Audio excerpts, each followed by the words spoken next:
ఆదికాండము 8వ అధ్యాయము. దేవుడు నోవాహును అతనితో కూడా ఓడలోనున్న సమస్త జంతువులను సమస్త పశువులను జ్ఞాపకము చేసుకొనెను. దేవుడు భూమి మీద వాయువు విసురునట్లు చేయుట వలన నీళ్లు తగ్గిపోయిను. అగాధ జలముల ఊటలను ఆకాశపు తూములను మూయబడెను.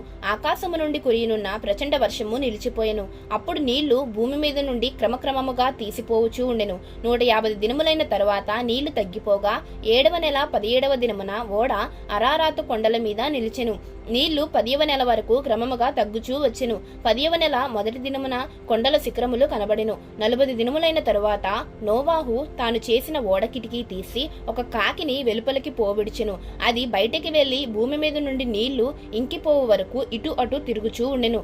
మరియు నీళ్లు నేల మీద నుండి తగ్గినవో లేదో అని చూచుటకు అతడు తన యొద్ద నుండి నల్ల పావురం ఒకటి వెలుపలికి పోవిడిచెను. నీళ్లు భూమి అంతటి మీదనున్నందున తన అరికాలు నిలుపుటకు దానికి స్థలము దొరకలేదు గనక ఓడలోనున్న అతని యొద్దకు తిరిగి వచ్చెను.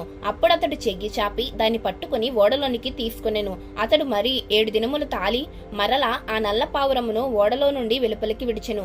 సాయంకాలమున అది అతని యొద్దకు వచ్చినప్పుడు త్రుంచబడిన ఒలీవ చెట్టు ఆకు దాని నోట ఉండెను గనుక నీళ్లు భూమి మీద నుండి తగ్గిపోయిందని నోవాహునికి తెలుసెను. అతడింకా మరి 7 దినములు తాలి ఆ పావురమును వెలుపలికి విడిచెను. ఆ తరువాత అది అతని యొద్దకు తిరిగి రాలేదు. మరియు 601వ సంవత్సరము మొదటి నెల తొలి దినమున నీళ్లు భూమి మీద నుండి ఇంకిపోయిను. నోవాహు ఓడకప్పు తీసి చూచినప్పుడు నేల ఆరియుండెను. 2వ నెల 27వ దినమున భూమి ఎండియుండెను. అప్పుడు దేవుడు, నీవును నీతో కూడా నీ భార్యయు నీ కుమారులను నీ కోడండ్రును ఓడలో నుండి బయటికి రండి. పక్షులు పశువులు భూమి మీద ప్రాకు ప్రతి జాతి పురుగులు మొదలైన సమస్త శరీరులలో నీతో కూడానున్న ప్రతి జంతువును వెంటబెట్టుకుని వెలుపలికి రావలెను. అవి భూమి మీద బహుగా విస్తరించి భూమి మీద ఫలించి అభివృద్ధి పొందవలనని నోవాహుతో చెప్పెను. కాబట్టి నోవాహును అతనితో కూడా అతని కుమారులను అతని భార్యయు అతని కోడండ్రును బయటికి వచ్చిరి.